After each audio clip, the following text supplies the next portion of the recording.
ಸ್ನೇಹಿತರೆ ನಮಸ್ಕಾರ. ಗೃಹಲಕ್ಷ್ಮಿಯರಿಗೆ ಸುಮಾರು 5,000 ರೂಪಾಯಿ ಇದೇ ಜುಲೈ ತಿಂಗಳಿನಿಂದ ಜಮಾ ಪ್ರಾರಂಭವಾಗ್ತಾ ಇದೆ. ಸೊ ಈ ಒಂದು ಹೇಳಿಕೆಯನ್ನ ಪ್ರತಿಯೊಬ್ಬರು ಕೂಡ ಸೋಷಿಯಲ್ ಮೀಡಿಯಾದಲ್ಲಿ ನೋಡ್ತಾ ಇದ್ದೀರಿ.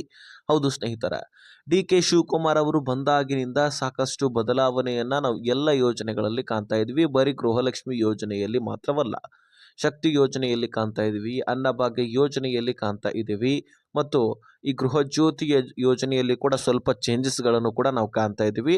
ಮುಖ್ಯವಾಗಿ ಈ ಗೃಹಲಕ್ಷ್ಮಿ ಯೋಜನೆಯಲ್ಲಿ ದೊಡ್ಡ ಬದಲಾವಣೆಗಳು ಆಗ್ತಾ ಇದೆ. ಹಾಗಾದ್ರೆ ಬನ್ನಿ, ಡಿ ಕೆ ಶಿವಕುಮಾರ್ ಅವರು ಪ್ರಮಾಣ ವಚನದ ಮೇರೆಗೆ ಸುಮಾರು 6 ಭರ್ಜರಿ ಗುಡ್ ನ್ಯೂಸ್ಗಳನ್ನ ಘೋಷಣೆ ಮಾಡಿದ್ದಾರೆ. ಸೊ ಅದ್ರ ಬಗ್ಗೆನೂ ಕೂಡ ನಾವು ಚರ್ಚೆ ಮಾಡೋಣ. ತೀರಾ ಇಂಪಾರ್ಟೆಂಟ್ ಮಾಹಿತಿ. ರಾಜ್ಯದ ಎಲ್ಲ ಗೃಹಲಕ್ಷ್ಮಿಯರು ಕೂಡ ಈ ವಿಡಿಯೋನ ಮಿಸ್ ಮಾಡದೆ ಕೊನೆವರೆಗೂ ವಾಚ್ ಮಾಡೋದಷ್ಟೇ ಅಲ್ಲ ಸ್ನೇಹಿತರೆ, ನಾನು ಬರೀ ವಿಡಿಯೋ ನೀವು ಕೊನೆವರೆಗೂ ನೋಡಿ ಎಲ್ಲವೂ ಕೂಡ ನೋಡಿ ಅಂತ ನಾನು ಹೇಳ್ತಾ ಹೋಗೋದಿಲ್ಲ, ಅದನ್ನ ಅರ್ಥ ಮಾಡ್ಕೊಳ್ಳಿ ಮುಖ್ಯವಾಗಿ. ಆಗ ಮಾತ್ರ ನಿಮಗೆ ಅದು ಏನು ವಿಷಯ ಅಂತ ತಿಳಿಯುತ್ತೆ. ಸೊ ಈಗ ಈ ಗೃಹಲಕ್ಷ್ಮಿ ಯೋಜನೆಯಲ್ಲಿ ಸಾಕಷ್ಟು ಬದಲಾವಣೆಗಳಾಗ್ತಾ ಇದ್ದಾವೆ. ಇದಷ್ಟೇ ಅಲ್ಲದೆ ಇನ್ನೂ ಹಲವಾರು ಯೋಜನೆಗಳಲ್ಲಿ ಕೂಡ ಬದಲಾವಣೆಯನ್ನ ನಾವು ಕಾಣ್ತಾ ಇದ್ದೀವಿ. ಮೊದಲನೇದಾಗಿ ಸ್ನೇಹಿತರೆ, ಗೃಹಲಕ್ಷ್ಮಿ ಯೋಜನೆಯಲ್ಲಿ ಎಲ್ಲ ಫಲಾನುಭವಿಗಳಿಗೆ ಸುಮಾರು 5,000 ರೂಪಾಯಿ ಸಿಗ್ತಾ ಇದೆ ಎನ್ನುವಂಥದ್ರ ಬಗ್ಗೆ ನಾನು ಕ್ಲಾರಿಟಿಯನ್ನ ಕೊಟ್ಬಿಡ್ತೀನಿ, ಮತ್ತು ಯಾವಾಗಿನಿಂದ ಸಿಗ್ತಾ ಇದೆ ಅಥವಾ ಸಿಗ್ತಾ ಇಲ್ವಾ, ಸೊ ಅದ್ರ ಬಗ್ಗೆ ನೋಡೋಣ. ತದನಂತರ ನಮ್ಮ ರಾಜ್ಯದ ಹೊಸ CM ಆದಂತಹ ಡಿ ಕೆ ಶಿವಕುಮಾರ್ ಅವರು ಏನೇನ್ ಘೋಷಣೆಗಳನ್ನ ಮಾಡಿದ್ದಾರೆ, ಏನ್ ಗುಡ್ ನ್ಯೂಸ್ ಅನ್ನ ಕೊಟ್ಟಿದ್ದಾರೆ ಅದನ್ನ ನೋಡ್ತಾ ಹೋಗೋಣ.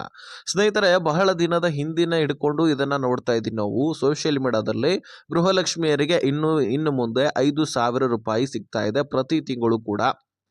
ಅದು 5,000 ರೂಪಾಯಿ ಸಿಗ್ತಾ ಹೋದ್ರೆ ಸರ್ಕಾರದಿಂದ ಒಂದು ಕಂತಿಗೆ ಎಷ್ಟು ಖರ್ಚು ವೆಚ್ಚ ಆಗತ್ತೆ ಅಂದ್ರೆ ಸುಮಾರು 6,500 ಕೋಟಿ ತನಕವೂ ಕೂಡ ವೆಚ್ಚ ಆಗತ್ತೆ.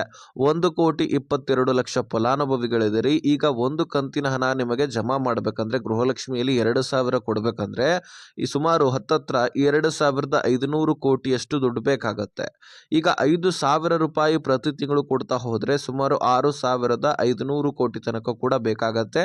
ಆದ್ರೆ ಇಷ್ಟು ದುಡ್ಡನ್ನ ಸರ್ಕಾರ ರಿಲೀಸ್ ಮಾಡತ್ತೆ ಅಂತ ನೀವು ಹೇಗೆ ನಂಬ್ತೀರಿ? ಖಂಡಿತವಾಗ್ಲೂ ಈ ರೀತಿ ಸ್ಪಷ್ಟನೆಯನ್ನ ಡಿ ಕೆ ಶಿವಕುಮಾರ್ ಅವರು ಕೊಟ್ಟೇ ಇಲ್ಲ. ನಿಮಗೆ ಈ ವಿಡಿಯೋದಲ್ಲಿ ನಾನು ಕ್ಲಾರಿಟಿ ಕೊಡ್ತಾ ಇದ್ದೀನಿ, ಕರೆಕ್ಟ್ ಆಗಿ ಕೇಳಿಸ್ಕೊಳ್ಳಿ. ಈಗ ಈ ಏನ್ ಸಾಮಾಜಿಕ ಜಾಲತಾಣದಲ್ಲಿ ಈ ರೀತಿ ವಿಷಯ ಹರಿದಾಡ್ತಾ ಇದೆ, ಇದು ತಪ್ಪು ಕಲ್ಪನೆ. ಯಾವುದೇ ಕಾಂಗ್ರೆಸ್ನ ಶಾಸಕರಾಗಿರ್ಲಿ, ಸಚಿವರಾಗಿರ್ಲಿ, ಡಿ ಕೆ ಶಿವಕುಮಾರ್ ಆಗಿರಲಿ ಅಥವಾ ಹೈಕಮಾಂಡ್ ಆಗಿರಲಿ ಈ ರೀತಿ ಸ್ಪಷ್ಟನೆಯನ್ನ ಕೊಟ್ಟೇ ಇಲ್ಲ. ಹಾಗಾಗಿ ನಿಮಗೆ 2,000 ಏನು ಬರ್ತಾ ಇದೆ ಅದು ಕಟ್ಟಿಟ್ಟ ಬುತ್ತಿ, ಅದು ಖಂಡಿತವಾಗ್ಲೂ ಬಂದೇ ಬರುತ್ತೆ. ಆದರೆ ನೀವು ನಿರೀಕ್ಷೆ ಇಟ್ಕೊಂಡಿರೋದು 5,000 ರೂಪಾಯಿ. 5,000 ರೂಪಾಯಿ ಬರೋದಿಲ್ಲ ಸ್ನೇಹಿತರೆ. ಸರ್ಕಾರ ಈಗಾಗಲೇ ಆಲ್ರೆಡಿ ಸಾಲ ಲಕ್ಷಾಂತರ ಕೋಟಿಗಟ್ಟಲೆ ಮಾಡಿದೆ. ಇನ್ನು ಮತ್ತೆ 5,000 ಪ್ರತಿ ತಿಂಗಳು ಕೊಡ್ತಾ ಹೋದ್ರೆ ತಲೆ ಮೇಲೆ ತಟ್ಟು ಹಾಕೊಳ್ಳೋದಷ್ಟೇ ಬಾಕಿ. ಮೊದಲೇ ಈ ರಾಜ್ಯದಲ್ಲಿ ಗ್ಯಾರಂಟಿ ಯೋಜನೆಗಳಿಂದಾಗಿ ಬೆಲೆಗಳ ಏರಿಕೆ ಅದು ಇದು ಅಂತ ನಾವು ನೋಡ್ತಾ ಇದ್ವಿ. ಇನ್ನು ಮತ್ತೆ ಈ ರೀತಿ ಏನಾದರೂ ಆಗಿದ್ದೆ ಆದರೆ ಖಂಡಿತವಾಗ್ಲೂ ಇನ್ನೂ ಹೆಚ್ಚಿನ ತೊಂದರೆಯನ್ನು ನಾವು ಅನುಭವಿಸ್ತೀವಿ. ಆದರೆ ಗೃಹಲಕ್ಷ್ಮಿ ಯೋಜನೆಯಿಂದ ಮಾತ್ರ ಬಹಳಷ್ಟು ಮಹಿಳೆಯರಿಗೆ ಅವರ ಬೆಳವಣಿಗೆಗೆ, ಅವರ ಸಬಲೀಕರಣಕ್ಕೆ ತುಂಬಾನೇ ಹೆಲ್ಪ್ ಆಗ್ತಾ ಇದೆ, ಇದಂತೂ ನಿಜ. ಸೊ ಈಗ ಡಿ ಕೆ ಶಿವಕುಮಾರ್ ಅವರು ಏನು ಸ್ಪಷ್ಟನೆಯನ್ನ ಕೊಟ್ಟಿದ್ದಾರೆ, ಸುಮಾರು 6 ಭರ್ಜರಿ ಘೋಷಣೆಗಳನ್ನು ಕೂಡ ಮಾಡಿರ್ತಕ್ಕಂಥದ್ದು. ಅದರ ಬಗ್ಗೆ ನೋಡೋಣ. 5,000 ಅಂತೂ ಬರೋದಿಲ್ಲ, ನಿಮಗೆ ಕನ್ಫರ್ಮ್ ಆಗಿದೆ ಅಂತ ಅನ್ಕೊಳ್ತೀನಿ. 2,000 ಏನಿದೆ ಅದು ಖಂಡಿತವಾಗ್ಲೂ ಬರುತ್ತೆ, ಅದು ನಿಲ್ಲೋದಿಲ್ಲ. 2028 ಬಳಿಕ ಕೂಡ ಕಾಂಗ್ರೆಸ್ ಪಕ್ಷ ಬಂದ್ರೆ ಅಲ್ಲಿ ಕೂಡ ನಿಮಗೆ 2,000 ಕಂಟಿನ್ಯೂ ಆಗಿ ಜಮಾ ಆಗತ್ತೆ. ಸೊ ಈಗ 6 ಗುಡ್ ನ್ಯೂಸ್ಗಳನ್ನು ನಾವು ನೋಡೋದಾದ್ರೆ, ಮೊದಲನೇದಾಗಿ ಶಾಲಾ ಕಾಲೇಜು ವಿದ್ಯಾರ್ಥಿಗಳಿಗೆ ಉಚಿತ ಬಸ್ ಪಾಸ್. ಹೌದು, ಇದುವರೆಗೂ ಕೂಡ ಹೇಗಿತ್ತಪ್ಪ ಅಂದ್ರೆ ಮಹಿಳೆಯರಿಗೆ ಮಾತ್ರ ಉಚಿತ ಬಸ್ ಪ್ರಯಾಣ, ಅದರಲ್ಲಿ ಹಿರಿಯರಾಗಿರ್ಲಿ ಅಥವಾ ಹೆಂಗಾಗಿರ್ಲಿ ಅಥವಾ ಶಾಲಾ ಕಾಲೇಜಿನ ವಿದ್ಯಾರ್ಥಿಗಳಾಗಿರ್ಲಿ ಒಟ್ಟಾರೆಯಾಗಿ ಅವ್ರಿಗೆ ಫ್ರೀ ಇತ್ತು. ನಮ್ಮ ರಾಜ್ಯದಲ್ಲಿ ಎಲ್ಲೇ ಹೋದ್ರೂ ಸಹಿತ ಫ್ರೀಯಾಗಿ ಪ್ರಯಾಣ ಮಾಡ್ತಾ ಇದ್ರು. ಆದ್ರೆ ಇನ್ಮೇಲಿಂದ ಶಾಲಾ ಕಾಲೇಜು ವಿದ್ಯಾರ್ಥಿಗಳಂದ್ರೆ ಪುರುಷ ವಿದ್ಯಾರ್ಥಿಗಳು ಕೂಡ ಬಂದ್ರು. ಹೌದು, ಗಂಡು ಮಕ್ಕಳಿಗೂ ಹೆಣ್ಣು ಮಕ್ಕಳಿಗಂತೂ ಆಲ್ರೆಡಿ ಇದೆ. ಈಗ ಗಂಡು ಮಕ್ಕಳು ವಿದ್ಯಾರ್ಥಿಗಳಿಗೆ PUC ಸೆಕೆಂಡ್ ಯಾವುದೇ ಓದ್ಲಿ, ಈಗ ಶಾಲಾ ಕಾಲೇಜುಗಳಿಗೆ ಹೈಸ್ಕೂಲ್ ಓದ್ತಾ ಇರಲಿ, ಅದೇ ರೀತಿಯಾಗಿ PUC ಡಿಗ್ರಿ ಯಾವುದೇ ರೀತಿ ಶಾಲಾ ಕಾಲೇಜುಗಳಿಗೆ ಹೋಗ್ತಾ ಇದ್ದಂತಹ ವಿದ್ಯಾರ್ಥಿಗಳಿಗೆ ಉಚಿತ ಬಸ್ ಪಾಸ್ ಅನ್ನ ಅವರು ವಿತರಣೆ ಮಾಡ್ತಾರಂತೆ.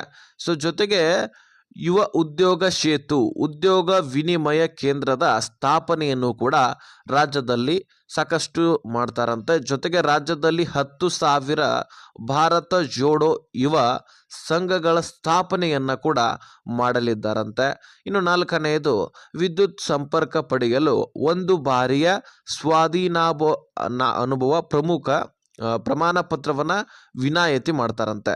ಸೊ ನಾವೇನು ವಿದ್ಯುತ್ ಸಂಪರ್ಕ ಪಡೆಯಲು ನಾವೇನು ಈ ಒಂದು ಪತ್ರವನ್ನ ತೆಗೆದುಕೊಳ್ತೀವಲ್ಲ, ಸೊ ಅದನ್ನ ಬೆಲೆ ಕೂಡ ಕಡಿಮೆ ಮಾಡ್ತಾರಂತೆ. ಸೊ ರಾಜ್ಯದಾದ್ಯಂತಹ ಬಿ ಖಾತೆಗಳು ಎ ಖಾತೆಗಳಿಗಾಗಿ ಪರಿವರ್ತಿಸಲು ಅವಕಾಶವನ್ನು ಕೂಡ ಕೊಡ್ತಾರಂತೆ. ಇನ್ನು ಬೆಂಗಳೂರು ನಗರದಲ್ಲಿ ರು 2,000 ಕೋಟಿ ವೆಚ್ಚದಲ್ಲಿ ವಾರ್ಡ್ ರಸ್ತೆಗಳ ಅಭಿವೃದ್ಧಿ, ಬೆಂಗಳೂರು ನಗರದಲ್ಲಿ ಏನಿದೆ ಅಲ್ಲಿ ರಸ್ತೆಗಳ ಅಭಿವೃದ್ಧಿ ವಾರ್ಡ್ಗಳಲ್ಲಿ ಮಾಡ್ತಾರಂತೆ. ಸೊ ಹೊಸ ರೂಪ ಹೊಸ ವೇಗವನ್ನ ನಾವು ಡಿ.ಕೆ. ಶಿವಕುಮಾರ್ ಅವ್ರದ್ದು ಕಾಣ್ತಾ ಇದೀವಿ. ಸೊ ಸರ್ಕಾರ ಬಂದ ತಕ್ಷಣವೇ ಗ್ಯಾರಂಟಿ ಯೋಜನೆಗಳನ್ನ ಜಾರಿ ಮಾಡ್ತು. ಈಗ ಮತ್ತೆ ಆ ಗ್ಯಾರಂಟಿ ಯೋಜನೆಗಳಲ್ಲಿನೇ ಸಾಕಷ್ಟು ಬದಲಾವಣೆಗಳನ್ನ ಮತ್ತು ಇನ್ನಿತರ ಅಭಿವೃದ್ಧಿ ಕಾರ್ಯಗಳ ಬಗ್ಗೆ ಘೋಷಣೆಗಳನ್ನ ಇಲ್ಲಿ ಡಿ.ಕೆ. ಶಿವಕುಮಾರ್ ಅವರು ಮಾಡಿದ್ದಾರೆ.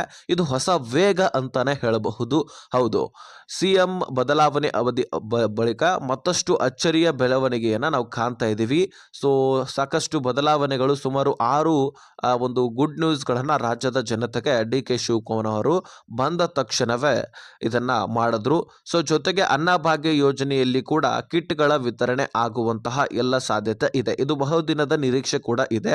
ಅನ್ನಭಾಗ್ಯ ಯೋಜನೆಯಲ್ಲಿ ಮೊದಲು ದುಡ್ಡು ಕೊಡ್ತಾ ಇದ್ರು, ಮಧ್ಯದಲ್ಲಿ ಹೋದ 2025 ಫೆಬ್ರವರಿ ಮಾರ್ಚ್ ತಿಂಗಳಲ್ಲಿ ಅಕ್ಕಿ ವಿತರಣೆ ಮಾಡ್ಲಿಕ್ಕೆ ಪ್ರಾರಂಭ ಮಾಡಿದ್ರು. ಈಗ ಮತ್ತೆ ಈ ಕಿಟ್ಗಳ ವಿತರಣೆ ಮಾಡುವಂತಹ ಎಲ್ಲ ಸಾಧ್ಯತೆ ಇದೆ. ರಾಗಿ ಆಗಿರಲಿ, ಉಪ್ಪು, ಸಕ್ಕರೆ, ಗಾಣದ ಎಣ್ಣೆ, ಇನ್ನು ಬೇಳೆಕಾಳುಗಳು, ಸೊ ಈ ವಸ್ತುಗಳ ವಿತರಣೆ ಮಾಡಲಿದ್ದಾರಂತೆ ಅತಿ ಶೀಘ್ರದಲ್ಲಿ.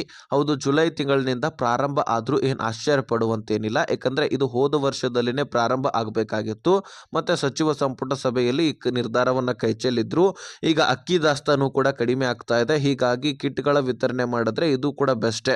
ಆದ್ರೆ ದುಡ್ಡು ಕೊಡಬಾರ್ದು. ಯಾಕಂದ್ರೆ ದುಡ್ಡು ಕೊಟ್ರೆ 1 ತಿಂಗಳದ್ದು ಕೊಡೋದು, 2 ತಿಂಗಳದ್ದು ಕೊಡಲ್ಲ ಅಂತ ಹೇಳ್ಬಿಟ್ಟು ಮಹಿಳೆಯರ ಅಭಿಪ್ರಾಯ. ಹೀಗಾಗಿ ಏನಾದ್ರೂ ವಸ್ತುಗಳನ್ನ ಕೊಡಿ ಅಂತ ಸುಮಾರು 93% ಫಲಾನುಭವಿಗಳು ಕೇಳ್ಕೊಂಡಿದ್ದಾರಂತೆ. ಸೊ ಹಾಗಾಗಿ ನಿಮಗೆ ಭರ್ಜರಿ ಗುಡ್ ನ್ಯೂಸ್ ಅನ್ನ ಇಲ್ಲಿ ರಾಜ್ಯ ಸರ್ಕಾರ ಕೊಟ್ಟಿರ್ತಕ್ಕಂಥದ್ದು. ಇದರ ಜೊತೆಗೇನೆ ಶಕ್ತಿ ಯೋಜನೆಯಲ್ಲಿ ಇನ್ಮೇಲಿಂದ ಶಕ್ತಿ ಸ್ಮಾರ್ಟ್ ಕಾರ್ಡ್ ಅನ್ನ ಒಂದು ಜಾರಿ ತರಲಿದ್ದಾರಂತೆ. ಯಾಕಂದ್ರೆ ಹೊರ ರಾಜ್ಯದ ಮಹಿಳೆಯರು ಇಲ್ಲಿಯ ಆಧಾರ್ ಕಾರ್ಡ್ ಅನ್ನ ಮಾಡಿಸ್ಕೊಂಡು ಓಡಾಡ್ತಾ ಇದ್ದಾರಂತೆ. ಸೊ ಶಕ್ತಿ ಸ್ಮಾರ್ಟ್ ಕಾರ್ಡ್ ಮಾಡಿಸ್ಬೇಕಂದ್ರೆ ಶಾಶ್ವತ ವಾಸಸ್ಥಳ ಪ್ರಮಾಣ ಪತ್ರವನ್ನ ಕೇಳಲಾಗತ್ತೆ ಮತ್ತು ಇನ್ನಿತರ ಡಾಕ್ಯುಮೆಂಟ್ಸ್ ಕೇಳಲಾಗತ್ತೆ. ಸೊ ಹೀಗಾಗಿ ಶಾಶ್ವತವಾಗಿ ಯಾವ ವಾಸಸ್ಥಳವನ್ನ ಹೊಂದಿದ್ದಾರೆ ಅನ್ನುವಂಥದ್ದು ಶಕ್ತಿ ಸ್ಮಾರ್ಟ್ ಕಾರ್ಡ್ ಅಲ್ಲಿ ಕನ್ಫರ್ಮ್ ಇರುತ್ತೆ. ಸೊ ಹೀಗಾಗಿ ಶಕ್ತಿ ಸ್ಮಾರ್ಟ್ ಕಾರ್ಡ್ ಅನ್ನ ನಮ್ಮ ರಾಜ್ಯದ ಮಹಿಳೆಯರಿಗೆ ಕೊಟ್ಟು ಅದರಿಂದ ಪ್ರಯಾಣ ಮಾಡಿ ಅಂತ ಡಿ.ಕೆ. ಶಿವಕುಮಾರ್ ಅವರು ಸ್ಪಷ್ಟಪಡಿಸಿದ್ದಾರೆ. ಇದು ಕೂಡ ಅತಿ ಶೀಘ್ರದಲ್ಲಿ ಅಪ್ಲೈ ಮಾಡಲಿಕ್ಕೆ ಅವಕಾಶ ಮಾಡಿಕೊಡ್ತಾರೆ. ಸೊ ತದನಂತರ ಅಪ್ಲೈ ಮಾಡುವರಂತೆ ಮತ್ತು ಈ ಒಂದು ಪಿಂಕ್ ಕಾರ್ಡ್ ಅಂತಾನು ಕೂಡ ಕರೀಬಹುದು ಅಥವಾ ಗ್ರೀನ್ ಕಾರ್ಡ್ ಅಂತಾನು ಕೂಡ ಅದನ್ನ ಕರೀಬಹುದು. ಸೊ ಹಾಗಾಗಿ ಆ ಪಿಂಕ್ ಕಾರ್ಡ್ ಅನ್ನ ಅತಿ ಶೀಘ್ರದಲ್ಲಿ ಜಾರಿ ಮಾಡ್ತಾರೆ. ನಾನು ಆ ಮತ್ತೊಂದು ವಿಡಿಯೋದಲ್ಲಿ ತಿಳಿಸ್ಕೊಡ್ತೀನಿ. ಹಾಗಾಗಿ ನಮ್ಮ ಚಾನಲ್ ಅನ್ನ ಸಬ್ಸ್ಕ್ರೈಬ್ ಮಾಡಿಕೊಂಡು ನೋಟಿಫಿಕೇಶನ್ ಆಲ್ ಅಂತ ಸೆಟ್ ಮಾಡ್ಕೊಳ್ಳಿ. ನಿಮಗೆ 6 ಭರ್ಜರಿ ಗುಡ್ ನ್ಯೂಸ್ ಅನ್ನ ಇಟ್ಟಿದ್ದೀನಿ ಮತ್ತು 5,000 ಬಗ್ಗೆ ಕ್ಲಾರಿಟಿ ಕೊಟ್ಟಿದ್ದೀನಿ. ವಿಡಿಯೋ ನೋಡಿದ್ದಕ್ಕೆ ಧನ್ಯವಾದ.